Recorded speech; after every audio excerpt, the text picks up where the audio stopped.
Hello बच्चों, a very fresh morning to all of you.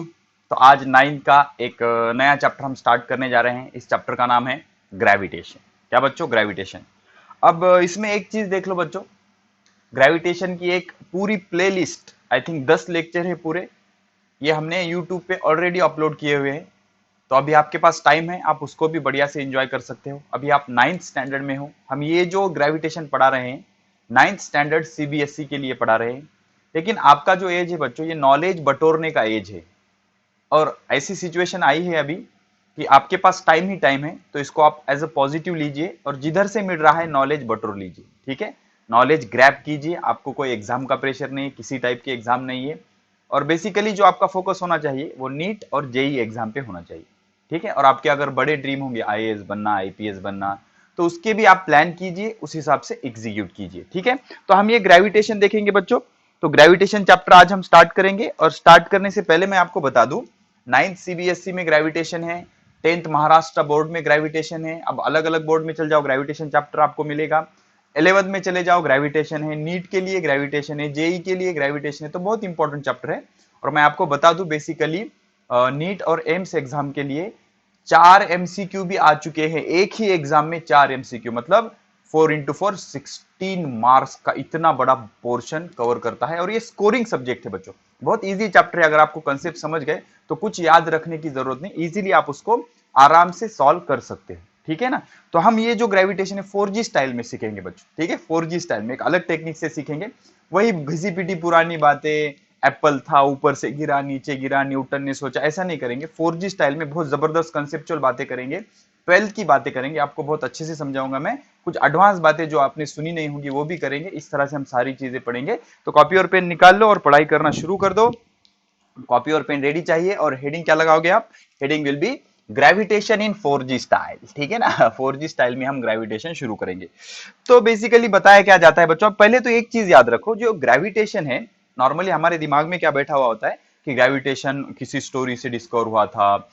Apple tree के नीचे Newton uncle बैठे थे, ऊपर से एप्पल गिरा, फिर उन्होंने सोचा कि एप्पल नीचे ही क्यों गिरा। फिर उन्होंने अलग अलग ऑब्जेक्ट लिए, फिर उन्होंने कहा कि अर्थ में ग्रेविटेशन होता है, अर्थ एक फोर्स से किसी भी बॉडी को अपनी तरफ अट्रैक्ट करता है। तो ये बकवास सी स्टोरी है बच्चों, ये ट्रेडिशन है। इतनी छोटी स्टोरी से तो इतना बड़ा ग्रेविटेशन नहीं बना। तो बच्चों देखो, जब से दुनिया बनी तब से इंसान को प्लैनेट्स, सूरज, चांद, ग्रह, तारे, इनमें सब इंटरेस्ट है। इनकी मोशन कैसे होती है, दिन रात कैसे होते हैं, मून कैसा होता है, इनमें इंटरेस्ट था पहले से। तो बहुत सारे साइंटिस्ट ने अपनी पूरी लाइफ डेडिकेट की, and bundle of scientist invested their whole life in to make chapter gravitation. तब जाके चैप्टर ग्रेविटेशन बना। इसकी शुरुआत हुई आर्यभट्ट से बच्चों। आर्यभट्ट, इंडियन साइंटिस्ट, अपने साइंटिस्ट। ओके, तो आर्यभट्ट ने पहले कहा था, आई थिंक 400वीं सदी में, पता नहीं, देख लो, ये सदी विधि मुझे याद नहीं रहता, उसकी कोई जरूरत भी नहीं। जो चीज जिस चीज पे क्वेश्चन नहीं बनता वो मैं याद भी नहीं रखता। ठीक है ना। तो उन्होंने डिस्कवर किया था कि अर्थ अपने अराउंड घूमते घूमते, अपने अराउंड घूमती है, स्पिन मोशन होती है, अर्थ की स्पिन मोशन होती है। उसके बाद बच्चों डायरेक्ट हम 16th सेंचुरी में आ जाए तो गैलीलियो आए, केपलर आए, फिर कोपरनिकस आए, बहुत सारे स्टोरीज है। उन्होंने अलग अलग तरह के मोशन डिस्कवर किए। और ग्रेविटेशन, तो बेसिकली होता क्या है, ग्रेविटेशन होता क्या है? तो ग्रेविटेशन न्यूटन ने नहीं डिस्कवर किया, बहुत बड़ा स्टेटमेंट दे रहा हूं मैं। ग्रेविटेशन न्यूटन ने डिस्कवर नहीं किया, लेकिन हम जो ग्रेविटेशन पढ़ते हैं सिर्फ न्यूटन अंकल का पढ़ते हैं। उस ग्रेविटेशन को कहते हैं न्यूटेनियन ग्रेविटेशन। कौन सा? Newtonian gravitation. ठीक है ना, न्यूटेनियन ग्रेविटेशन। तो इसका मतलब ग्रेविटेशन न्यूटन ने डिस्कवर किया है क्या? नहीं। ग्रेविटेशन पे अलग अलग साइंटिस्ट ने अपनी पूरी लाइफ इन्वेस्ट की हुई है। उसकी हिस्ट्री आप देख लो, मिल जाएगी आपको यूट्यूब पे, गूगल पे। लेकिन उस पर कोई क्वेश्चन नहीं बनते, तो उसको हम इंटरेस्टेड भी नहीं हम। ठीक है ना, तो जो चीजें हमारे फायदे की नहीं वो हम क्यों करें। ठीक है, तो न्यूटेनियन ग्रेविटेशन हम जो पढ़ते हैं वो ग्रेविटेशन बेसिकली न्यूटन का होता है, इसलिए उसको कहते हैं न्यूटेनियन ग्रेविटेशन। तो ग्रेविटेशन बेसिकली होता क्या है बच्चों, देख लो। ग्रेविटेशन क्या होता है? ग्रेविटेशन एक फिनोमिनॉन है। ओके, ग्रेविटेशन एक फिनोमिनॉन है। The phenomenon in which, the phenomenon in which, 4G style में पहले ही बताया मैंने, the phenomenon in which, the phenomenon in which there is force of attraction, force of attraction, there is force of attraction between any two bodies, between any two bodies having mass, any two bodies having mass, having mass is called is called is called gravitation. ऐसे process को क्या कहा जाएगा? Gravitation. और जो भी वो force होता है उस फोर्स को कहा जाएगा ग्रेविटेशनल फोर्स। क्या कहा जाएगा उसको? Gravitational force. समझ रहे हो आप? समझ रहे हो आप? तो ग्रेविटेशन एक फिनोमिनॉन है बच्चों। देख लो बच्चों क्या है, देख लो। अब देखो, सिंपल सिंपल सी चीजें 4G स्टाइल में। ये एक बॉडी है, ये एक बॉडी है, ये दूसरी बॉडी है, ये दूसरी बॉडी है, ठीक है। ये फर्स्ट बॉडी है, ये सेकंड बॉडी है। तो 100% ये बॉडी पर एक फोर्स डालेगी जिसको ग्रेविटेशनल फोर्स हम बोलेंगे। तो ये बॉडी जब इसके ऊपर फोर्स डालेगी तो क्या पूछेगी इससे? भाई तेरे पास मास है? ये बोलेगी यस मेरे पास मास है। तो अगर इसके पास मास है तो ये बॉडी इस पर कुछ फोर्स डालेगी, force of attraction F। This force is called as gravitational force. और हमेशा याद रखो, ग्रेविटेशनल फोर्स इज हमेशा attractive force. Gravitational force is always attractive, always attractive. अब इसने इस पे फोर्स डाला, एक्शन हो गया। एक्शन को क्या होता है? Reaction. Newton's third law of motion बहुत अच्छे से पढ़ा है हमने। तो every action has equal and opposite reaction. तो ये बॉडी भी इस पे फोर्स डालेगी, that is F। Magnitude same होगा, डायरेक्शन अपोजिट होगी। तो ये दो बॉडीज एक दूसरे को अट्रैक्ट करने के लिए किस फोर्स से? ग्रेविटेशनल फोर्स से। इन दो बॉडीज के पास क्या होना जरूरी है? मास होना जरूरी है। अब कितना भी स्मॉल मास रहने दो, कितना भी लार्ज मास रहने दो, कोई फर्क नहीं पड़ता, उसमें कुछ ना कुछ 100% क्या होगा? ग्रेविटेशनल फोर्स होगा, ठीक है। अगर दो बॉडीज है, दो पार्टिकल है, दो एटम है, कुछ भी रहने दो, अगर उनके पास मास है तो 100% वो एक दूसरे को अट्रैक्ट करेंगे and that attractive force is called as gravitation। that process is called as gravitation and that force is called as gravitational force। अब आप कहोगे सर मैंने इस बॉडी को उठाकर चांद पे रख दिया और एक बॉडी को अर्थ पे रख दिया तो ग्रेविटेशन फोर्स है कि नहीं? 100% है, 100% है। तो ये फोर्स कैसा है बच्चों? यूनिवर्सल है। अब दुनिया में नहीं, यूनिवर्स में किधर भी चले जाओ ये फोर्स एग्जिस्ट करेगा। तो अब इसको मेजर करने का काम, इसको गिनने का काम, कितना फोर्स होता है, मास बढ़ जाने पर कैसे बढ़ता है, मास घट जाने पर कैसे घटता है। बेसिकली एक आइडिया हमें समझ में आई। दो बॉडीज है, अगर उनके पास मास है तो 100% वो दो बॉडीज एक दूसरे को अट्रैक्ट करेंगे। That attractive force is called as gravitational and that force is called as gravitational force. तो क्या होना जरूरी है? दो बॉडीज के पास अगर मास है तो 101% दो बॉडीज एक दूसरे को अट्रैक्ट करेंगे, that is called as gravitation. और ये कितने भी दूर रहने दो, उन दोनों के बीच में अट्रैक्टिव फोर्स 101% रहेगा। तो ये कैसा फोर्स है? यूनिवर्सल फोर्स है। कैसा फोर्स है? यूनिवर्सल फोर्स है। तो अब जो छोटे पार्टिकल होते हैं ना, जैसे कि एटम, मॉलिक्यूल, इलेक्ट्रॉन, प्रोटॉन, इस तरह के जो पार्टिकल होते हैं इनका मास बहुत कम होता है। जैसे इलेक्ट्रॉन देख लो बच्चों, मास ऑफ इलेक्ट्रॉन कितना होता है? Do you know mass of electron? 4G के हो यार, आपको पता होना जरूरी है। 9.01 इंटू 10⁻³ किलोग्राम। अब इमेजिन करो -31, इतना छोटा मास क्या अट्रैक्ट करेगा बच्चों? बहुत कम हो गया ना मास, दिखता भी नहीं है अपने को। तो इसके पास बहुत कम मास है, इसलिए ये मास ऑफ इलेक्ट्रॉन। अब मास ऑफ प्रोटॉन अगर आपने देख लिया तो आई थिंक ये होता है 1.67 इंटू 10⁻⁻27 किलोग्राम। -27 मतलब इसके पहले 27 जीरोस फिर कुछ आएगा। तो इतने छोटे पार्टिकल एक दूसरे को अट्रैक्ट करेंगे क्या बच्चों? नहीं, अट्रैक्ट तो करेंगे लेकिन वो ऑब्जर्वेबल होगा क्या? बिल्कुल नहीं होगा। अब ये जो फोर्स होता है ग्रेविटेशन, ये बहुत बड़े बड़े बॉडीज में होता है, जैसे गैलेक्सियल बॉडीज, जैसे कि प्लैनेट है, सन है। जैसे कि देख लो बच्चों, सन का जो मास होता है, सन का मास आई थिंक सन का मास होता है 2 इंटू 10⁻30 किलोग्राम। अब देख लेना, मिस्टेक हो जाएगी तो आप बोले ओ सर चूक लिया तुम, ऐसे नहीं होता, ठीक है। देख लो आप, ये कुछ फर्क नहीं पड़ता। सन का मास आई थिंक 2 इंटू 10⁻30 किलोग्राम होता है। और अगर आप अर्थ का मास देखोगे, अर्थ का मास आई थिंक अर्थ का मास होता है 6 इंटू, आई थिंक बच्चों देख लो फिर भी आप, 6 इंटू 10⁻24 किलोग्राम होता है। तो अब इतना, ये प्लस है ये माइनस है बच्चों। तो इतना ज्यादा मास, इतना ज्यादा मास, इतना ज्यादा मास कितने भी दूर रहने दो बच्चों, तो सन क्या करेगा? अर्थ को अपनी तरफ अट्रैक्ट करेगा। बहुत ज्यादा मास हो गया ना बच्चों, बहुत ज्यादा मास हो गया। और अर्थ भी क्या करेगा? सन को अपनी तरफ अट्रैक्ट करेगा। एक फोर्स है, उस फोर्स को क्या कहेंगे? Gravitational force. तो बेसिकली हमें यहां से पता लग रहा है जो ग्रेविटेशनल फोर्स है वो दो चीजों पे डिपेंड है। एक तो मास पे, और दूसरा वो बॉडीज कितने दूर है, मतलब डिस्टेंस बिटवीन टू मासेस। तो मास, इलेक्ट्रॉन प्रोटॉन का मास कम है, इसलिए इन दोनों के बीच का अट्रैक्टिव फोर्स भी कम है। और देख लो सन का मास कितना ज्यादा है बच्चों, अर्थ का मास कितना ज्यादा है। तो ये दोनों का मास भी ज्यादा है, इसलिए इन दोनों के बीच का अट्रैक्टिव फोर्स भी कैसा है? ज्यादा है। तो यहां से हमें क्या समझ आया कि जो ग्रेविटेशनल फोर्स है, अट्रैक्टिव फोर्स, ग्रेविटेशनल फोर्स, दो बॉडी के बीच का फोर्स जो है वो दो चीजों पे डिपेंड है। ग्रेविटेशनल फोर्स दो चीजों पे डिपेंड करेगा। एक मास ऑफ बॉडीज, दोनों बॉडीज के मास कैसे, कम हो तो फोर्स भी कम होगा, ज्यादा होगा तो फोर्स भी ज्यादा होगा।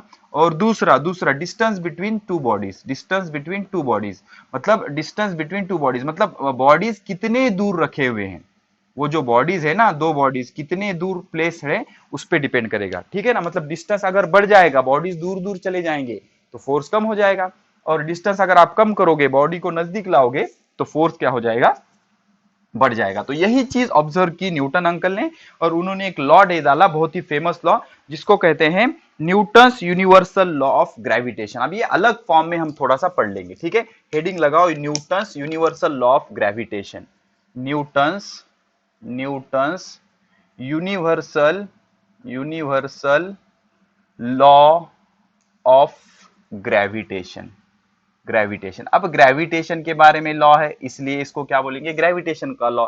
न्यूटन ने डिस्कवर किया इसलिए उस खुद का नाम दे दिया, आपका तो नाम नहीं देगा वो, ठीक है। अब यूनिवर्सल क्यों कहा जाता है, बिकॉज आप यूनिवर्स में किधर भी चले जाओ, मून पे चले जाओ, मंगल ग्रह पे चले जाओ, किधर भी चले जाओ, ये लॉ अप्लीकेबल है, इसलिए इसको क्या कहा जाता है, यूनिवर्सल लॉ कहा जाता है, ठीक है। किधर भी ये अप्लीकेबल है, इसलिए इसको कहा जाता है Newton's universal law of gravitation. क्या बोलते हैं बच्चों इसको, Newton's universal law of gravitation. चलो अब सिंपल सी चीज देखेंगे बच्चों, 12th के फॉर्म में पढ़ेंगे नए तरीके से। सपोज ये एक बॉडी है, ये एक बॉडी है, ये दूसरी बॉडी है, ये दूसरी बॉडी है, ठीक है। अब ये जो बॉडी है इसका मास है m1, इसका मास क्या है m1, ये बॉडी है इसका मास है m2, इसका मास है m2, ठीक है। तो अब क्या होता है बच्चों, ये दो बॉडी के सेंटर का डिस्टेंस मेजर करते हैं, इसका सेंटर ऑफ मास, इसका सेंटर ऑफ मास। तो सेंटर ऑफ मास क्या होता है, जहां पर हम कंसीडर कर सकते हैं कि उस बॉडी का टोटल मास कॉन्सेंट्रेटेड है, ऐसा हम अज्यूम कर सकते हैं, ठीक है। इमेजिन करो सिमेट्रिक बॉडी है, स्फीयर है, तो स्फीयर का सेंटर मतलब सेंटर ऑफ मास होता है, क्या होता है, सेंटर ऑफ मास। तो सेंटर ऑफ मास से हमेशा डिस्टेंस हम मेजर करते हैं, ठीक है ना। तो डिस्टेंस बिटवीन टू बॉडीज क्या होगा, ये हो गया, ये जो डिस्टेंस है, this distance is distance between to centre, centre of to bodies, ठीक है ना। तो ये डिस्टेंस हो गया, सपोज ये डिस्टेंस लेंगे हम r। तो पहली बॉडी है उसका मास कितना है m1, दूसरी बॉडी उसका मास कितना है m2, और दोनों के सेंटर के बीच का डिस्टेंस कितना है r, कितना है r। तो देख लो बच्चों, अगर इन दोनों के पास मास है तो इनके बीच में 101% क्या रहेगा, ग्रेविटेशनल फोर्स ऑफ अट्रैक्शन रहेगा। तो जितने मास ज्यादा होंगे उतना फोर्स ज्यादा होगा, जितने मास कम होंगे उतना फोर्स कम होगा। डिस्टेंस जितना ज्यादा होगा उतना फोर्स कम होगा, डिस्टेंस जितना कम होगा, जितने नजदीक होंगे उतना फोर्स ज्यादा होगा, ठीक है ना। तो देख लो बच्चों, एक चीज होती है, अब देख लो, ये जो बॉडी है इस बॉडी को अपनी तरफ अट्रैक्ट करेगी, gravitational force is attractive force. कितने फोर्स से, इस फोर्स को कहेंगे हम यफ, यफ, यफ। किस पे लग रहा है फोर्स, 2 पे, F 2, 4G style, 4G style. किस पे लग रहा है फोर्स, 2 पे, किसके वजह से, 1 पे, 1 की वजह से। तो F21 का मीनिंग क्या होता है, बहुत इंपॉर्टेंट है बच्चों, 12th में बहुत कंफ्यूज करता है ये, अभी समझ लो। F21 मतलब force, force, force on body, force on body two, किसके ऊपर, इसके ऊपर, किसके वजह से, इसके वजह से। Force on body two due to body 1, force on body 2 due to body 1, force on body 2 due to body 1। अब ऐसे ही इसने इस पर फोर्स डाला तो ये भी इस पर फोर्स डालेगी। अब ये बॉडी क्या करेगी, इसको बोलेगी मेरे तरफ आ, मेरे तरफ आ, इसको अपने तरफ अट्रैक्ट करेगी, वो अपने तरफ अट्रैक्ट करेगी, ब्लू प्लेन की तरह, चलो अपने तरफ अट्रैक्ट करेगी। तो ये इसको इस तरफ अट्रैक्ट करेगी, ठीक है। तो इसको बोलेंगे हम यफ, यफ क्या बोलेंगे, यफ, यफ। अब देखो किस पे फोर्स एक्ट हुआ, 1 पे, तो किस पे फोर्स एक्ट हुआ, 1 पे, किसके वजह से, 2 के वजह से। तो F12, तो F12 क्या हो जाएगा, F12 will be force on body, force on body किसके ऊपर, 1, force on body 1 due to body 2, body 2, 4G style बच्चों, 12th में भी आपको यही चीजें आएंगी, force on body 1 due to body 2। और F21 मतलब force on body 2 due to body 1, force on body 2, इसके ऊपर, इसके वजह से अपनी तरफ ये खींच रही है, ठीक है। तो F21 मतलब क्या होगा, force on body 2 due to body 1, और F12 क्या होगा, force on body 1 due to body 2, ठीक है। ये चीजें हो गई। तो ये दोनों बॉडी एक दूसरे को क्या करेंगे, अट्रैक्ट करेंगे, क्या करेंगे, अट्रैक्ट करेंगे। तो इसका बन जाएगा एक लॉ जिसको कहते हैं Newton's universal law of gravitation. तो यहां पर हम लिखेंगे Newton's universal law of gravitation का स्टेटमेंट, क्या लिखेंगे, स्टेटमेंट। क्या कहता है स्टेटमेंट, देख लो बढ़िया से, every particle in the universe, particle कह रहा है, पार्टिकल बॉडी सब कुछ आ गया, every particle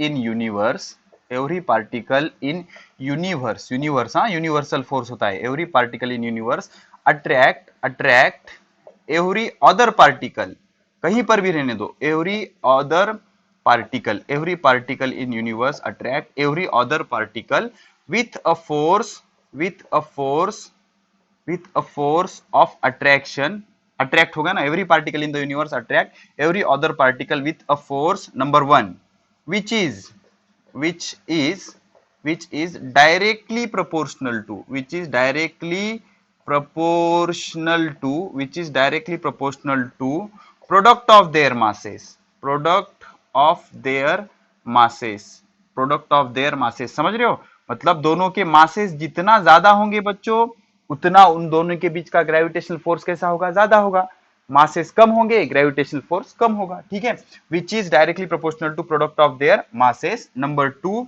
inversely proportional to, inversely proportional to, inversely proportional to, inversely proportional to distance between two bodies, distance between two bodies, मतलब दो बॉडीज अगर आपने नजदीक रखे, दोन बॉडीज जर जवळ असतील मराठी ओके, तो उसमें का फोर्स ज्यादा होगा, दो बॉडीज दूर होंगे फोर्स कम होगा।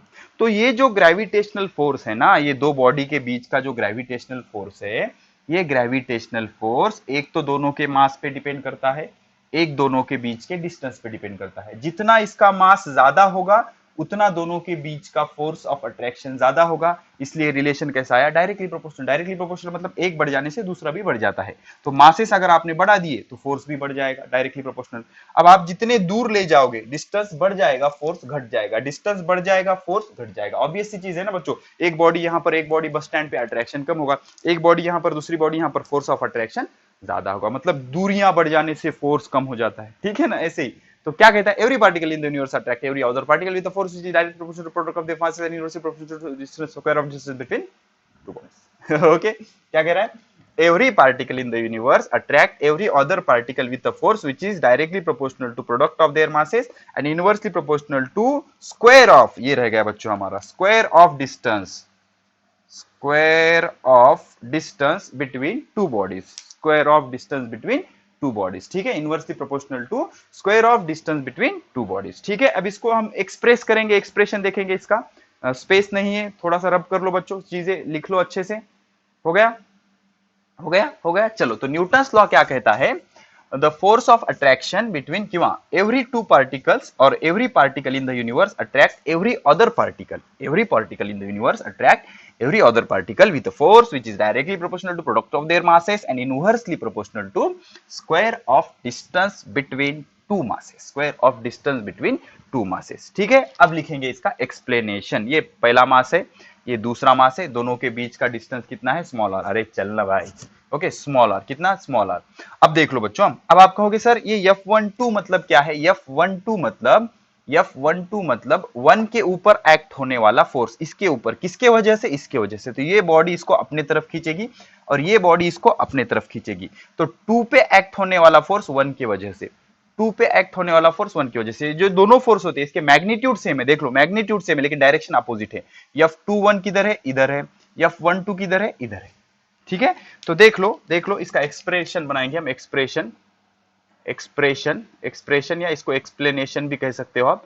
तो पहला पॉइंट हम क्या लिखेंगे, consider the two masses, let m1, m2 be the two masses, हमने दो मासेस कंसीडर कर लिए, कौन कौन से, m1 and m2, m1, m2 be the two masses separated by distance small r, separated by distance small r, मतलब हमने दो मासेस ले लिए और उसको सेपरेट कर दिया, कितने डिस्टेंस से, स्मॉल आर डिस्टेंस से, कितने डिस्टेंस से, स्मॉल आर डिस्टेंस से। तो according to Newton's law of gravitation, according to Newton's law of gravitation, NLG मतलब Newton's law of gravitation, Newton's law क्या कहता है, F directly proportional to product मतलब multiplication, m1 m2, equation number first, जितने ये दो मास ज्यादा होंगे उतना फोर्स ज्यादा होगा।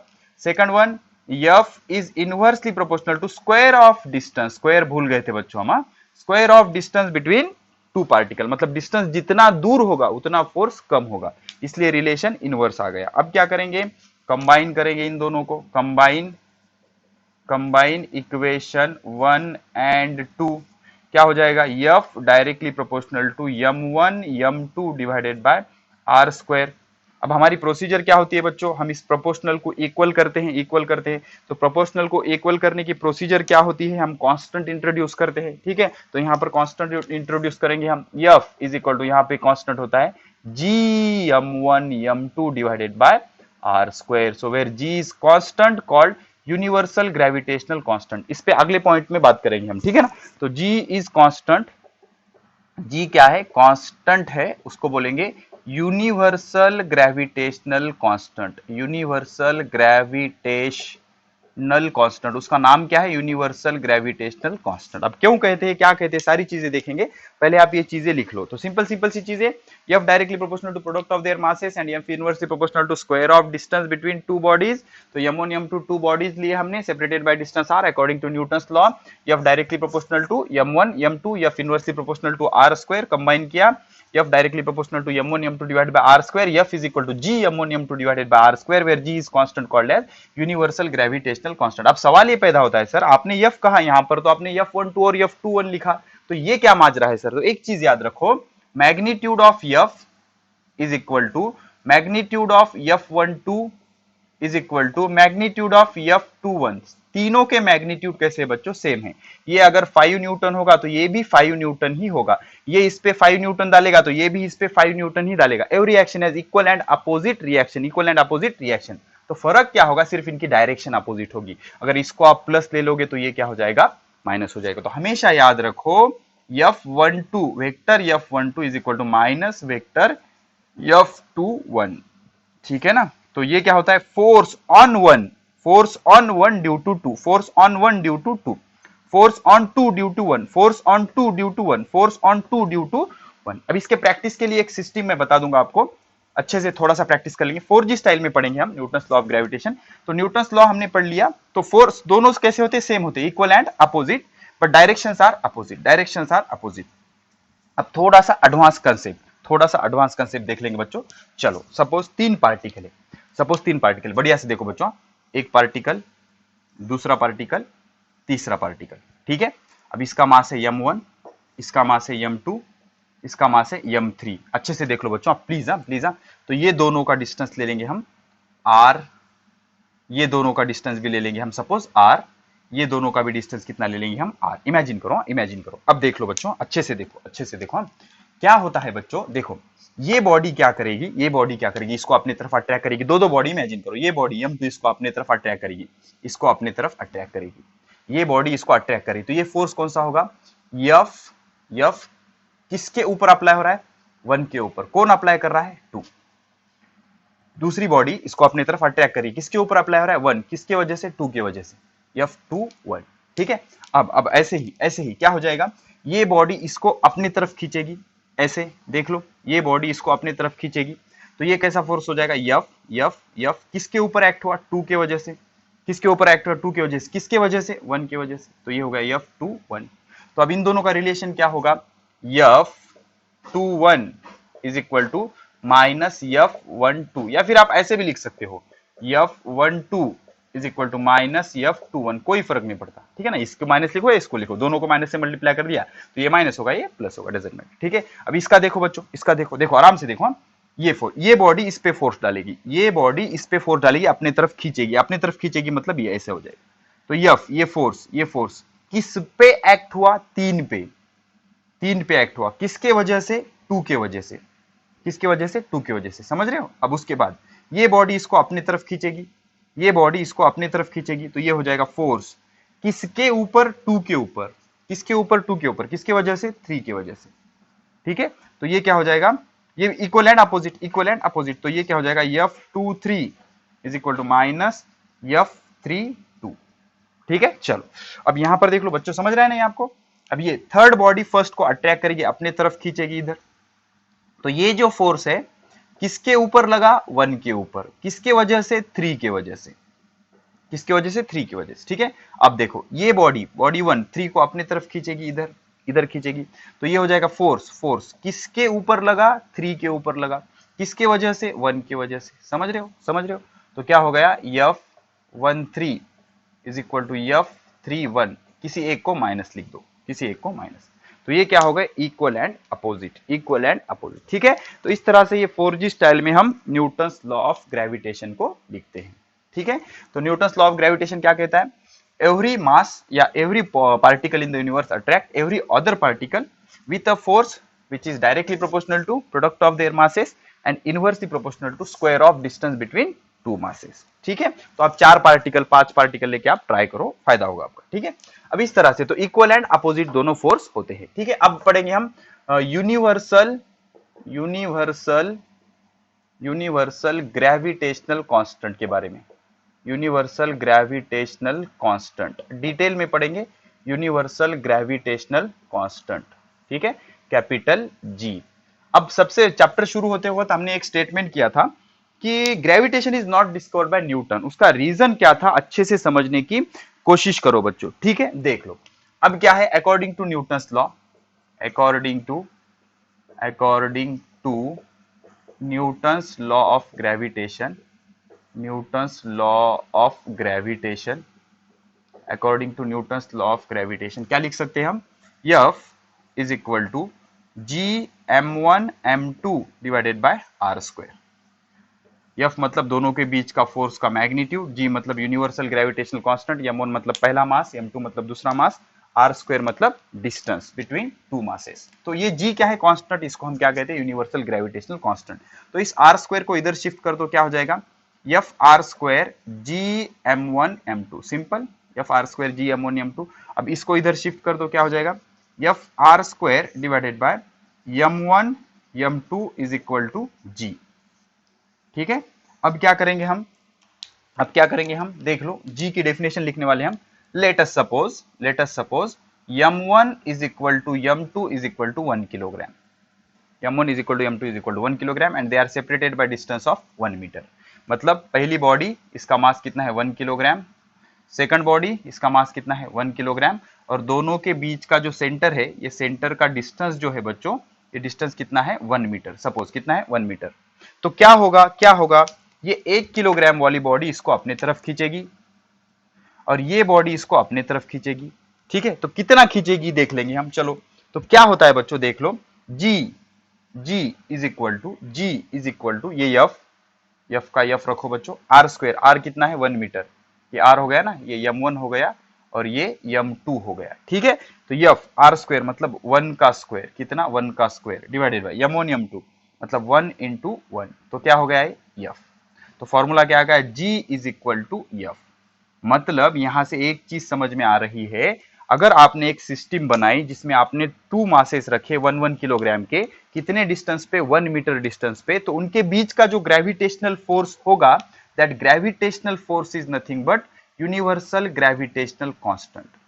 उसी ग्रेविटेशनल फोर्स को क्या बोलेंगे हम, यूनिवर्सल ग्रेविटेशनल कांस्टेंट। और ये फोर्स हेनरी कैवेंडिश नाम के साइंटिस्ट ने मेजर किया, हेनरी कैवेंडिश, न्यूटन ने नहीं, हेनरी कैवेंडिश नाम के साइंटिस्ट ने इस फोर्स को मेजर किया और ये फोर्स कितना आया, 6.67 into 10 to the power minus 11, 6.67 into 10 to the power minus 11। तो इसी वजह से कैपिटल G का जो कांस्टेंट का वैल्यू डिटरमाइन किया, वो किसने डिटरमाइन किया, हेनरी कैवेंडिश नाम के साइंटिस्ट ने डिटरमाइन किया। इसीलिए पूरा क्रेडिट हम न्यूटन को देते हैं क्या, नहीं, ठीक है। तो 6.67 into 10 to the power minus 11, इसका यूनिट हम अभी बनाएंगे 2 मिनट में, होता है न्यूटन मीटर स्क्वायर पर किलोग्राम स्क्वायर। यूनिट बनाएंगे, सीजीएस वैल्यू देखेंगे, सारी चीजें करेंगे बच्चों।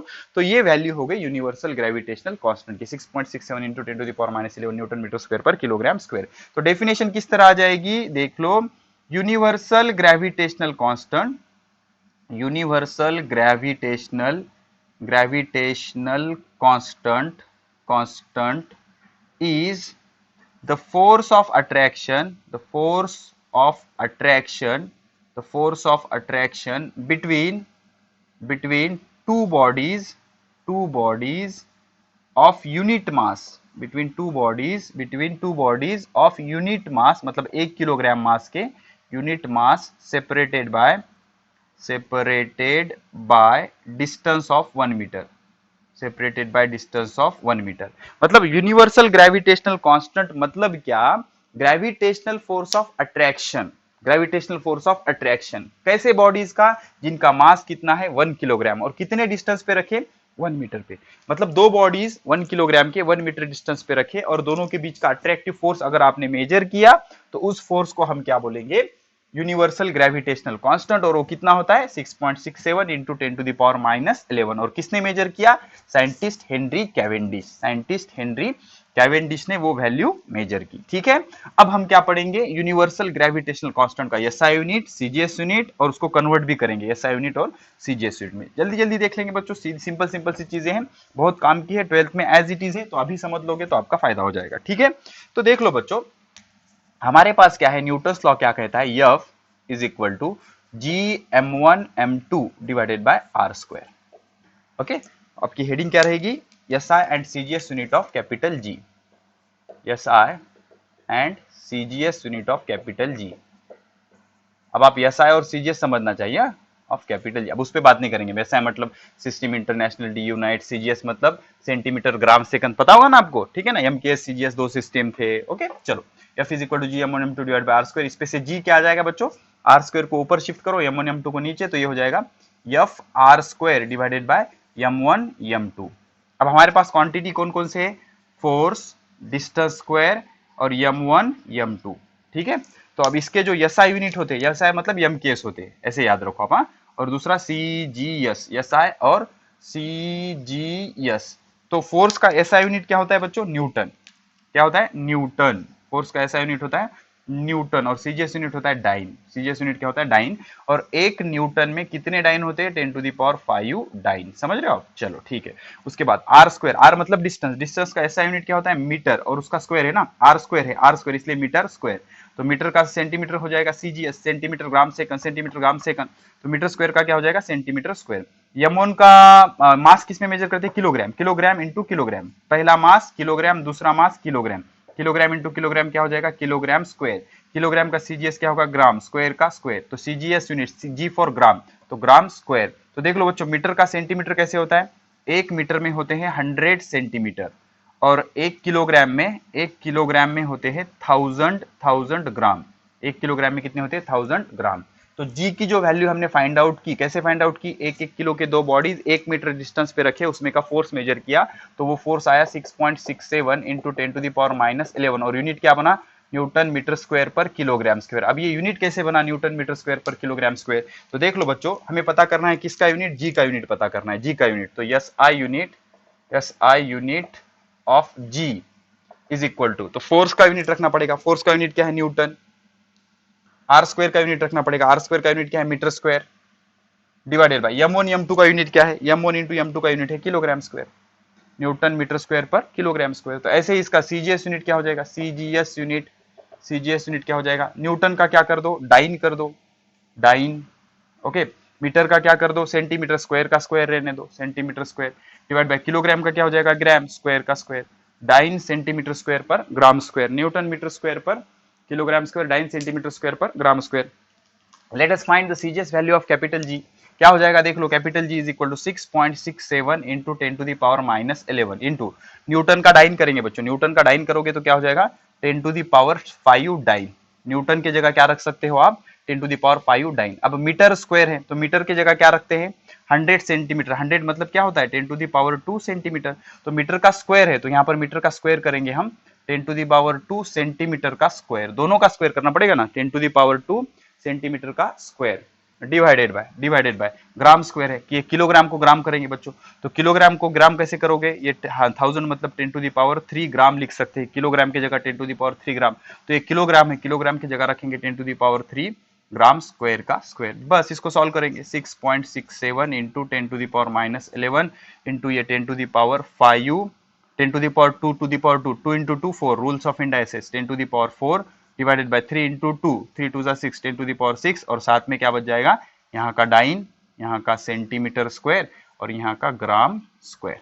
ठीक है, तो 5 और 4 9, 5 और 4 9, 9 में से 11 के कितने रहते, -2 प्लस 6 ऊपर जाके -6, तो -2 -6 -8, आराम से कर लोगे आप, 6.67 इंटू 10⁻8, डायरेक्ट याद रखो, ज्यादा काम आएगा, डाइन सेंटीमीटर स्क्वायर पर ग्राम स्क्वायर। तो सीजीएस वैल्यू क्या होती है कैपिटल जी की, 6.67 into 10 to the power minus 8 dyne centimeter square per gram square. So this is all about universal gravitational constant. universal gravitational constant. ठीक है, चलो अब क्या करेंगे हम, let us plot the graph of force versus distance. अब देख लो बच्चों, न्यूटन ने क्या कहा था, न्यूटन ने क्या कहा था कि जितना दो बॉडीज का आप मास बढ़ाओगे उतना फोर्स बढ़ जाएगा, जितना मास आप कम रखोगे उतना फोर्स कम होगा. डिस्टेंस बढ़ाओगे फोर्स घट जाएगा, डिस्टेंस घटाओगे फोर्स बढ़ जाएगा. ठीक है, तो ये जो है ना बच्चों, ये जो है ना, the gravitational force of attraction between two bodies is inversely proportional to square of distance between two bodies. तो ये बहुत फेमस लॉ है, कई फोर्स इसको ओबे करते हैं और इसको कहते हैं इनवर्स स्क्वायर लॉ. क्या कहते हैं, inverse square law. Inverse square law, inverse square law. Inverse मतलब अगर फोर्स बढ़ाना है तो डिस्टेंस को घटाना पड़ेगा. ठीक है, तो अगर आप इसका ग्राफ प्लॉट करोगे, कैसा, y एक्सिस पे फोर्स ले लेंगे हम, x एक्सिस पे डिस्टेंस ले लेंगे, तो इनवर्स रिलेशन है. इनवर्स मतलब जब आपका डिस्टेंस कम होगा तो फोर्स मैक्सिमम होगा, डिस्टेंस कम होगा तो फोर्स मैक्सिमम. तो जीरो पे फोर्स मैक्सिमम होगा, तो मैक्सिमम होगा, डिस्टेंस बढ़ाते जाओगे फोर्स घटते जाएगा, फोर्स घटते जाएगा. तो ये इनवर्सली प्रोपोर्शनल का ग्राफ होता है, इनवर्सली प्रोपोर्शनल. और सपोज सपोज सपोज हाँ, सपोज अगर ऐसे होता, f is inversely proportional to r होता तो क्या आता ग्राफ, ऐसा स्ट्रेट लाइन आता. लेकिन स्क्वायर है ना तो इसलिए कर्व आ गया. ठीक है, तो इनवर्सली प्रोपोर्शनल है, पावर 1 है तो ग्राफ स्ट्रेट लाइन आएगा, पावर 2 है तो ग्राफ ऐसे आ जाएगा. ठीक है, तो ये ग्राफ होगा f और r के बीच का. ठीक है, तो इस तरह से ये ग्राफ होता है इनवर्स स्क्वायर लॉ का. किसका, इनवर्स स्क्वायर लॉ का. ठीक है, अब लगाओ heading characteristics of gravitational force. बहुत ज्यादा इंपॉर्टेंट है और जो नया सीखने वाले हम, ये सारी चीजें तो आपको ऑलरेडी पता होंगी अगर आपने यूट्यूब पे के अपने कोटा पैटर्न साइंस वाला के लेक्चर देखे होंगे तो. ठीक है ना, तो अब नई चीजें क्या है आपकी, लिखो characteristics of gravitational force. Characteristics of gravitational force. Gravitational force आराम से लिखते जाओ बच्चों और बार बार रीड करते जाओ, इसको बहुत बार रीड करो ताकि फिट हो जाए. ठीक है, कैरेक्टरिस्टिक्स ऑफ ग्रेविटेशनल फोर्स. ठीक है, चलो लिखो. Number 1, it is universal force of attraction. It is universal. Universal मतलब दुनिया में कहीं पर भी चले जाओ ग्रेविटेशन एग्जिस्ट होगा. It is universal force of attraction. Force of attraction ये जो है यूनिवर्सल है, फोर्स है, यूनिवर्सल फोर्स ऑफ अट्रैक्शन. ये क्या है, यूनिवर्सल फोर्स ऑफ अट्रैक्शन. अब ये कहां एक्ट होता है, इट एक्ट्स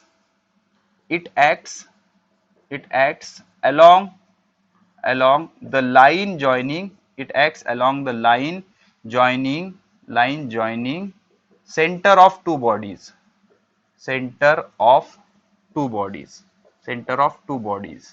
मतलब हमने देखा था ना, सपोज ये बॉडी है, ये दूसरी बॉडी है, सपोज आप 1 2 के बजाय हम नाम दे देंगे इसको, ये A ये B, तो ये कहां पर एक्ट होता है, सेंटर पे जो लाइन ज्वाइन होती है ना उस पे. मतलब ये बॉडी इस पर फोर्स एक्ट करेगी, कौन से, अलोंग द लाइन. कितना फोर्स एक्ट करेगी, F. किस पर एक्ट हो रहा है, B पर. किसके वजह से, A के वजह से. समझ रहे हो, FBA. ये तो ये फोर्स क्या होगा, FBA. अब ऐसे ही ये फोर्स क्या हो जाएगा, F. किस पे एक्ट हो रहा है, A पे. किस पे, A पे. किसके वजह से, B के वजह से. तो ये फोर्स क्या होगा, FAB, और ये क्या हो गया, FBA. तो it acts along the line joining the two masses. दो मास जिस लाइन से जॉइन हो रहे हैं उसको पर क्या होता है, एक्ट होता है. ठीक है ना. देखो number 3, two forces are equal, या फिर सिंपल करेंगे बच्चों इसको, और सिंपल करेंगे, न्यूटन्स लॉ ऑफ ग्रेविटेशन,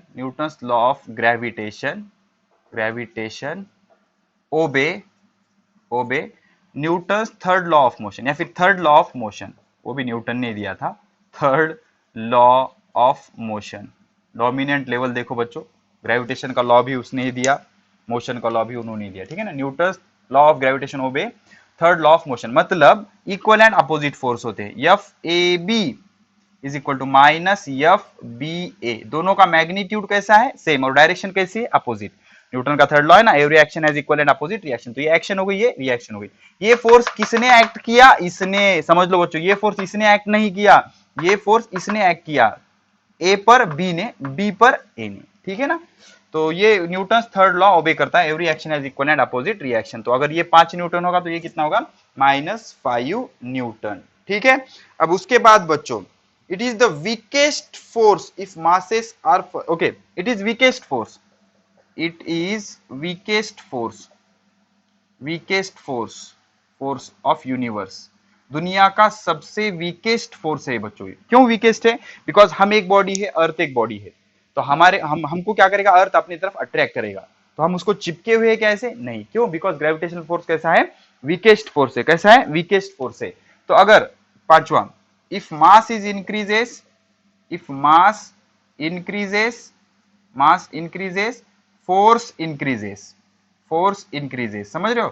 तो gravitational force of attraction depends on mass and distance. तो मास बढ़ाओगे तो फोर्स बढ़ जाएगा, and distance increases, distance increases, distance increases, force decreases.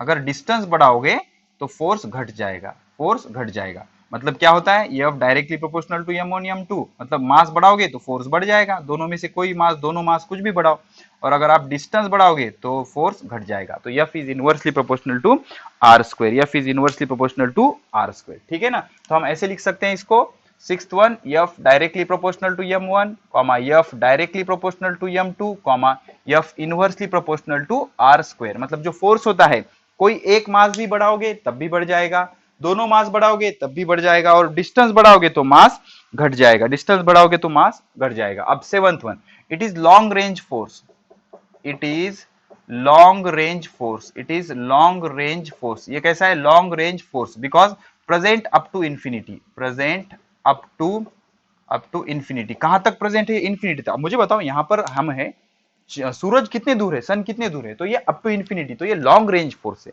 ये कैसा है? लॉन्ग रेंज फोर्स, ज्यादा डिस्टेंस तक एक्ट हो सकता है, इसलिए कैसा है? लॉन्ग रेंज फोर्स है। एट्थ वन, आप कुछ कंसेप्ट बिल्ड करेंगे इसमें बच्चों, देख लो, कंसेप्ट बिल्ड करेंगे। इमेजिन करो, इमेजिन करो, क्वेश्चन पूछ रहा हूं आपसे, इमेजिन करो ये दो बॉडीज है, ये दो बॉडीज है, इन दोनों के बीच का, ये इसको अट्रैक्ट कर रहा है, ये इसको अट्रैक्ट कर रहा है, ये है 5 न्यूटन का। कितना न्यूटन का है? 5 न्यूटन का। अब मैंने क्या किया, एक बड़ी सी बॉडी लाकर यहां पर रख दी, ओके, तो ये फोर्स पे वो अफेक्ट करेगा क्या? नहीं, ये फोर्स को इससे कोई लेना देना नहीं, ठीक है ना। तो जो न्यूटन्स फोर्स है, this force does not depend, does not depend on presence of other bodies, presence of other bodies, मतलब दूसरे बॉडीज उसके पास रखो, दूर रखो, उससे ये फोर्स को कोई लेना देना है क्या? नहीं, कुछ भी लेना देना नहीं। मतलब चांद और, मतलब मून और अर्थ के बीच का जो फोर्स है, उसको सन के पोजीशन से कोई लेना देना नहीं। ये दोनों के बीच का जो फोर्स है, ये बॉडी आप रखो, निकालो, कुछ भी उसको लेना देना नहीं है। This force does not depend on present of third body. अब दूसरा 9th पॉइंट बच्चों, सपोज हमने क्या किया, ये दो बॉडीज को, अब ये हटा, चलो ठीक है, आपके लिए रखता हूं मैं। अब ये दो बॉडीज को उठा के मैंने वाटर में रख दिया। पहले एयर में फोर्स कितना था? 5 न्यूटन। अब सेम बॉडीज, ना सेम बॉडीज मैंने वाटर में रख दिया, तो क्या फोर्स चेंज होगा? चेंज होगा तो घटेगा या बढ़ेगा?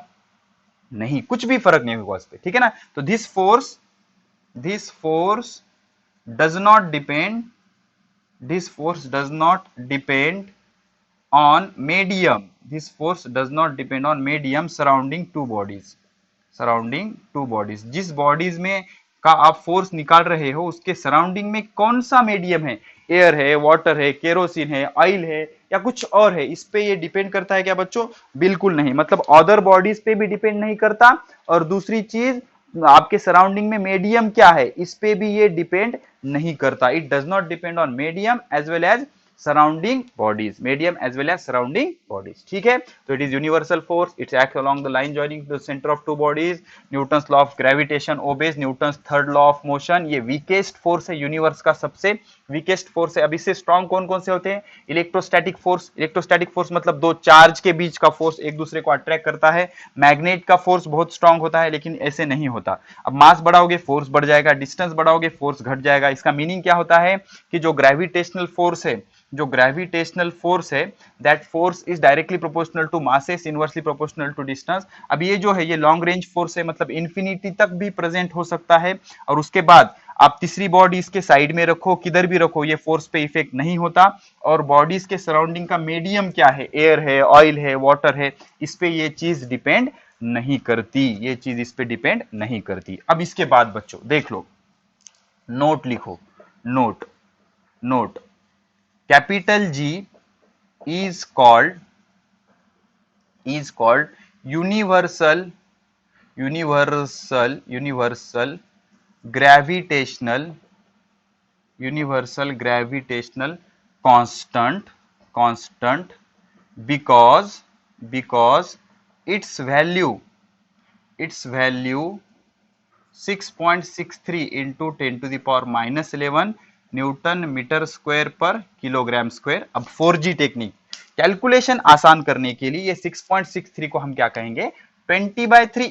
स्मार्ट स्टूडेंट बनो, 20/3 into 10 to the power minus 11 newton metre square पर किलोग्राम स्क्वायर। करके देखो, 3 संग 18 पॉइंट 3 संग 18 3 संग 18, समझ रहे हो ना, 20/3 into 10 to the power minus 11। ऐसा याद रखोगे तो कैलकुलेशन में आसानी होगी। बताऊंगा मैं, 20/3 into 10 to the power minus और 20/3 into 10 to the power minus 11 Newton meter per second square. It is always constant. It is always constant everywhere in the universe. Everywhere in the universe. Okay.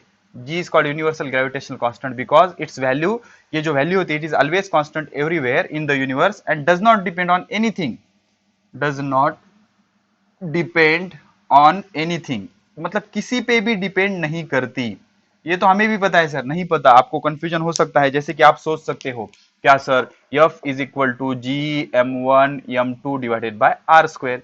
तो G की value क्या कर सकते हो आप, F r square, पता है ना, F r square divided by m1 m2। तो आपको क्या लगेगा, G depends on force, G depends on distance, G depends on mass, G depends on, नहीं, कैपिटल जी की वैल्यू किसी पे डिपेंड नहीं करती, वो ऑलवेज कांस्टेंट रहती है। 20/3 into 10 to the power minus 11 newton metre square पर किलोग्राम स्क्वायर, या फिर 20/3 into 10 to the power minus 8 CGS unit 9 centimetre square पर ग्राम स्क्वायर, वो हमेशा कांस्टेंट रहती है। ना तो वो मास ऑफ बॉडी पे डिपेंड होती है, डिस्टेंस ऑफ बॉडी पे डिपेंड होती है, ना तो मीडियम पे डिपेंड होती है। यूनिवर्स में किधर भी चले जाओ ये वैल्यू चेंज नहीं होती, इसीलिए उसको क्या कहते हैं, यूनिवर्सल ग्रेविटेशनल कांस्टेंट। कौन सा constant, universal gravitational constant, because it always remains constant. ये हमेशा कैसे होती है, कांस्टेंट होती है। ठीक है, अब देख लो importance of Newton's law of gravitation. लिखो, हेडिंग लिखो, इंपॉर्टेंस ऑफ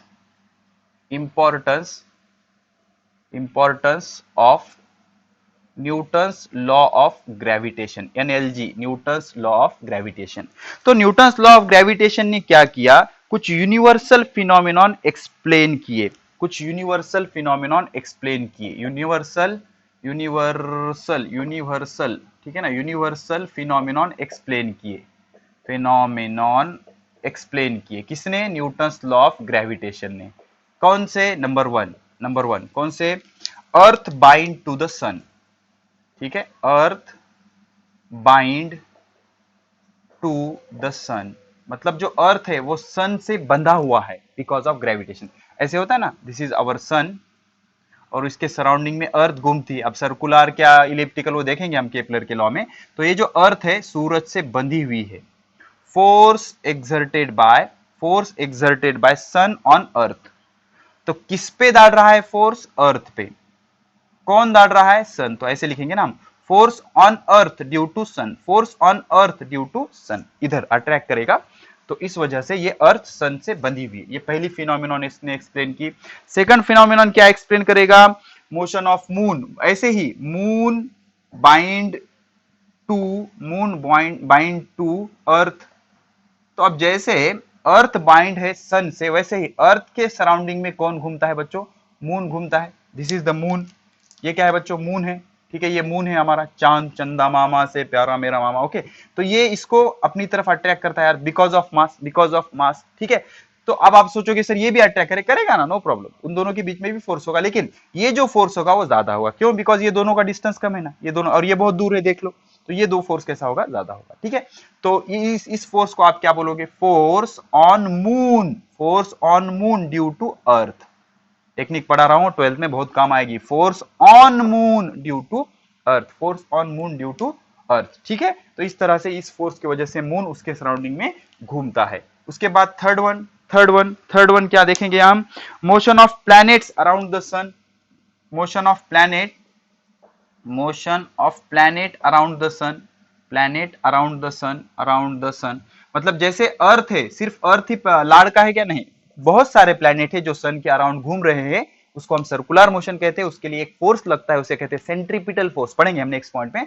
तो प्लैनेट जो घूम रहे हैं, that is because of gravitational force of attraction, किस वजह से, ग्रेविटेशनल फोर्स ऑफ अट्रैक्शन। उसके बाद tides, tides, tides are because of, tides मतलब लो टाइड, हाई टाइड, भरती आहोटी, tides are because of gravitational force of moon, gravitational force of moon. What is GF, gravitational force, okay, GF मतलब gravitational force, gravitational force of moon. अब low tide क्या, high tide क्या होता है, suppose imagine करो ये अर्थ है, तो अर्थ पे सारा पानी होता है बच्चों, ओशन है ना, बहुत सारा पानी होता है।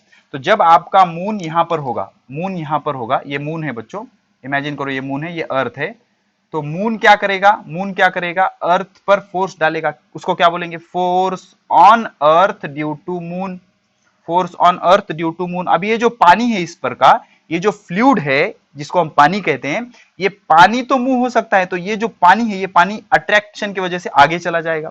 तो यहां पर क्या आएगा, हाई टाइड आएगा, हाई टाइड। यहाँ पर वाटर लेवल बढ़ जाता है, समंदर में पानी का लेवल पीरियोडिकली बढ़ जाता है। तो जब मून यहाँ पर होता है तो पानी मून के अट्रैक्शन की वजह से इधर चला जाता है, तो इधर का पानी इधर चला गया, मतलब यहाँ पर पानी कम हो जाएगा। तो अगर यहाँ पर हाई टाइड होगा तो यहाँ पर क्या होगा, लो टाइड होगा, यहाँ पर पानी का लेवल कम हो जाएगा, तो उसको हम लो टाइड कहते हैं, और इसको क्या कहते हैं, हाई टाइड कहते हैं। क्या कहते हैं, हाई टाइड। तो यहाँ पर हाई टाइड होगा, उस टाइम पे यहाँ पर क्या होगा, लो टाइड होगा। ठीक है, तो यहाँ पर अगर हाई टाइड है तो 90 डिग्री एंगल पे क्या होगा, लो टाइड। तो this high tide and low tides are because of gravitation. किस वजह से आते हैं वो, ग्रेविटेशन की वजह से, किस वजह से, ग्रेविटेशन की वजह से। ठीक है, चलो अब कुछ कंसेप्चुअल क्वेश्चन करेंगे, उसके बाद दो न्यूमेरिकल भी करना है हमें। चलो जल्दी जल्दी कर लेंगे, 10 मिनट्स है हमारे पास अभी। ठीक है, चलो तो देख लो बच्चों, कंसेप्ट बिल्डिंग करेंगे, कंसेप्ट। तो कंसेप्ट आपके लिए कुछ क्वेश्चन है, पॉज करके ट्राई करते जाओ। कंसेप्ट नंबर 1, ओके, एक बॉडी है, बड़ी बॉडी है, एक छोटी बॉडी है। ठीक है, ये m1, ये m1 और ये m2। तो आपसे पूछा है कि ये बॉडी फोर्स ज्यादा कौन डालेगा, मतलब देखो देखो देखो देखो, ये ऐसे ऐसे कहेंगे हम, इसको क्या कहेंगे, इस पे ये बॉडी अपनी तरफ खींचेगी इसको, मतलब F2, force on 2 due to 1। ठीक है, अब इसको क्या बोलोगे आप, फोर्स ऑन 1 ड्यू टू 2। तो कौन सा फोर्स ज्यादा होगा, बड़े बॉडी का या छोटे बॉडी का, कम ऑन बताइए, पॉज करके बताइए, कौन से बॉडी का फोर्स ज्यादा होगा। अगर आपने कहा F21 ज्यादा होगा, गलत हो आप। आपने कहा F12 ज्यादा है, तो भी आप गलत हो। बच्चों हमने अभी तो पढ़ा है ना, तो इसका मतलब आपको कुछ भी नहीं समझा। इक्वल एंड अपोजिट फोर्स होते हैं, ये जितना फोर्स होता है उतना ही ये फोर्स होता है, ये जितना फोर्स होता है उतना ही ये फोर्स होता है। This force are equal and opposite, they obey Newton's law of gravity, Newton's third law of motion. तो अब आप कहोगे सर फिर ऐसे कहो ना कि ये हमारा अर्थ है, ओके नो प्रॉब्लम। तो ये हमारा एप्पल है, okay no problem, this is apple. ठीक है, तो अब आप क्या कह रहे हो सर कि एप्पल अर्थ पे फोर्स लगा रहा है, सपोज सपोज सपोज सपोज इतना न्यूटन, 1 2 3 4 5। ओके, तो सर इसका क्या मीनिंग होता है, एप्पल अर्थ पे 10 to the power 5 newton force लगा रहा है, और अर्थ एप्पल पे कितना फोर्स लगा रहा है, उतना ही 1 2 3 4 5 न्यूटन। ये करेक्ट है सर, 100% करेक्ट है, नो प्रॉब्लम, इसमें कोई शक ही नहीं है। जीरो गिन लो, 1 2 3 4 5, 1 2 3 4 5, करेक्ट। ओके, मतलब इसको मैं लिखेंगे पहले, ये फोर्स ऑन, ये जो फोर्स है, force on apple due to earth, समझ रहे हो, force on apple due to earth. और इसको क्या लिखेंगे आप, force on earth because of apple. तो ये दोनों फोर्स सेम है सर, 100% सेम है। तो मुझे बताओ सर, एप्पल ही क्यों नीचे आता है, अर्थ क्यों ऊपर नहीं जाती, फोर्स तो सेम है ना, तो क्यों होता है ऐसे। इसका रीजन ये होता है बच्चों, because of mass of Apple, इसका मास बहुत कम है ना, इसका मास बहुत कम है, जो कम है वो ज्यादा की तरफ चला जाएगा। ठीक है, इसका मास बहुत ज्यादा है तो उसका एक्सेलरेशन कम हो जाएगा। ठीक है, जैसे कि देख लो, एक बड़ा मैग्नेट है और एक छोटा मैग्नेट है। तो अब ये मैग्नेट दोनों एक दूसरे को अट्रैक्ट करेंगे, लेकिन छोटे वाले को ही बड़े की तरफ जाना होगा बिकॉज इसका मास कम होगा। ये थोड़ी मूव हो सकता है इधर। वैसे ही इधर एप्पल अर्थ की तरफ आएगा, अर्थ एप्पल की तरफ जाएगा क्या? नहीं, because of mass, huge mass of earth. Earth का मास कितना होता है? 6 इंटू 10⁻24 किलोग्राम। अब आपका एप्पल कितना होगा? मैक्सिमम 1 किलो का, 1 किलो का भी नहीं होगा, तो कितना हो गया देखो ना। इसलिए एप्पल ही होता है जो अर्थ की तरफ आता है। अर्थ एप्पल की तरफ जाती है क्या? बिल्कुल नहीं, बिल्कुल नहीं, ऐसा कभी भी नहीं होगा। ठीक है, अब सेकंड कंसेप्ट ये है कि हमने क्या किया, एक थर्ड बॉडी यहां पर रख दी जिसका मास m3 है। तो ये दोनों के बीच का फोर्स चेंज होगा क्या? बिल्कुल नहीं। हमने पढ़ा है कैरेक्टरिस्टिक्स में, इन दोनों के बीच के फोर्स से थर्ड बॉडी को कोई लेना देना नहीं है। ठीक है, फोर्थ वन, अगर हमने इस थर्ड वन इसको हमने वाटर में डीप कर दिया तो इन दोनों के बीच का फोर्स चेंज होगा क्या? बिल्कुल नहीं। force does not depend, gravitational force does not depend on medium in which two bodies are placed। वहां पर वैक्यूम है, हवा है, पानी है, इससे कोई लेना देना है क्या? नहीं। अगर ऐसा होता तो जब बारिश होती है तो फोर्स बढ़ जाता और अर्थ और ये नजदीक आ जाता। ऐसे होता है क्या बच्चों? बिल्कुल नहीं होता। ठीक है ना, तो it does not depend on medium. ठीक है, अब और एक concept, suppose distance is increase 6 time. Distance अगर आपने 6 टाइम बढ़ा दिया तो फोर्स कितना हो जाएगा? तो इसके लिए इनवर्स स्क्वायर लॉ याद रखो बच्चों, एफ इनवर्सली प्रोपोर्शनल टू क्या होता है? R square. तो जितने टाइम कहा गया है उसकी वैल्यू यहां पर रख देने का, क्या हो जाएगा? 1 डिवाइडेड बाय 6 स्क्वायर। तो 1 डिवाइड बाय 6 स्क्वायर क्या हो जाएगा? 1/36। तो डिस्टेंस अगर 6 टाइम किया तो फोर्स 1/36 टाइम हो जाएगा, कम हो जाएगा। डिस्टेंस अगर 2 टाइम किया, 2 टाइम्स डबल कर दिया, पहले ऐसे थे अब ऐसे है, डबल कर दिया डिस्टेंस, तो इन दोनों के बीच का और इन दोनों के बीच का फोर्स कितना हो जाएगा? तो फोर्स विल बी 1/4, बिकॉज यहाँ पे 2 रख दो, आर की जगह 2 का स्क्वायर क्या हो जाएगा? 1 डिवाइड बाय 4। अगर डिस्टेंस डबल कर दिया तो फोर्स कितना हो जाएगा? 1/4। अगर डिस्टेंस हाफ कर दिया आपने, मतलब पहले ऐसे थे अब नजदीक आ गए, तो अब फोर्स बढ़ जाएगा, फोर्स बढ़ जाएगा। तो बढ़ जाएगा तो क्या करना होगा? F inversely proportional to R square. अब आर की जगह क्या रखोगे? हाफ, मतलब 1/2 होल स्क्वायर। तो दैट इज 1/4। 1/2 का स्क्वायर क्या होता है? 1/4। डिनोमिनेटर का डिनोमिनेटर न्यूमरेटर, तो ऊपर ये 4 ऊपर चला जाएगा 4, मतलब अब ये दोनों के बीच का फोर्स 4 टाइम्स हो गया, बढ़ गया ना, 4 टाइम्स हो गया। ठीक है, आपसे कहा जाए डिस्टेंस बिकम 1/3, डिस्टेंस बिकम 1/3, तो आर की जगह 1/3 रखो, तो F inversely proportional to 1/3 whole square. तो 1/3 होल स्क्वायर क्या आ जाएगा? 1 डिवाइडेड बाय 1/9। डिनोमिनेटर का डिनोमिनेटर न्यूमरेटर, तो 9 टाइम्स बढ़ जाएगा।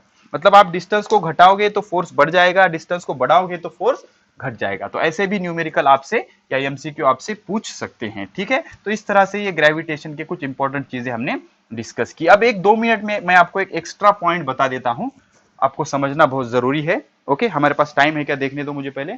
यस ऑफकोर्स 3 मिनट है, बढ़िया सा एक पॉइंट हो जाएगा। देखो, सैटेलाइट, सैटेलाइट किसे कहते हैं? सैटेलाइट, ठीक है, सैटेलाइट उसको कहते हैं। देखो, दो चीजें समझना जरूरी है। प्लैनेट, प्लैनेट किसको कहते हैं? प्लैनेट, प्लैनेट मतलब the body revolving, the body revolving revolving around sun, around sun, मतलब जो सन के अराउंड घूमता है उसको प्लैनेट कहते हैं। जो सन के अराउंड घूमता है उसको प्लैनेट कहते हैं। और सैटेलाइट किसे कहते हैं? The body revolving revolving around planet, around planet, जो बॉडी प्लैनेट के अराउंड घूमती है उसको सैटेलाइट कहते हैं। जो सन के अराउंड घूमता है उसको प्लैनेट कहते हैं, जो प्लैनेट के अराउंड घूमता है उसको सैटेलाइट कहते हैं। मतलब ये हमारा सन है, दिस इज अवर सन, ये हमारा प्लैनेट हो गया। कौन सा प्लैनेट? अर्थ। कौन सा प्लैनेट? अर्थ, बिकॉज वो सन के सराउंडिंग में घूम रहा है ना। और जो प्लैनेट के अराउंड घूम रहा है उसको सैटेलाइट कहते हैं। उसको क्या कहते हैं? सैटेलाइट। तो मून क्या है? हमारा सैटेलाइट है। मून क्या है? सैटेलाइट है। और अर्थ क्या है? प्लैनेट है। अर्थ क्या है? प्लैनेट है। तो सैटेलाइट दो टाइप के होते हैं, सैटेलाइट दो टाइप के होते हैं। एक होता है natural satellite, natural satellite, natural satellite created by nature, created by nature, nature ने जो क्रिएट किया है, जैसे कि मून, जैसे कि मून। और दूसरा होता है artificial satellite, artificial satellite, artificial satellite मतलब जैसे मैन मेड होते, हम कुछ बनाए ना सैटेलाइट, ये D2H, एयरटेल, डिश टीवी या फिर मोबाइल के सैटेलाइट होते हैं ना। तो अभी स्पेस में आदमी कम और सैटेलाइट ज्यादा हो गए, पता होगा आपको, ठीक है ना। आर्टिफिशियल सैटेलाइट जैसे कि Aryabhata, I think Aryabhata India का पहला सैटेलाइट है जो हमने लॉन्च किया था, चेक कर लेना आप नेट पे। आर्यभट्ट, रोहिणी, एप्पल, रोहिणी सैटेलाइट का नाम है, नहीं तो पता पूछोगे आप, ठीक है ना। Rohini, Apple, okay. उसके बाद स्पुतनिक, स्पुतनिक, ये सारे सैटेलाइट है जो हमने आर्टिफिशियली लॉन्च किए हैं। कैसे लॉन्च करते हैं वो 12th में देखेंगे हम, ठीक है। तो जो सन के सराउंडिंग में घूमता है उसको बोलेंगे प्लैनेट, और जो प्लैनेट के सराउंडिंग में घूमता है उसको बोलेंगे सैटेलाइट। जो नेचर ने क्रिएट किया है उनको बोलेंगे नेचुरल सैटेलाइट, जैसे कि मून, और जो आर्टिफिशियली क्रिएट होते हैं उसको कहते हैं artificial satellite. Okay, that's all about this lecture. जल्दी मिलेंगे लेक्चर नंबर 2 में, पढ़ाई करते रहे। All the very best.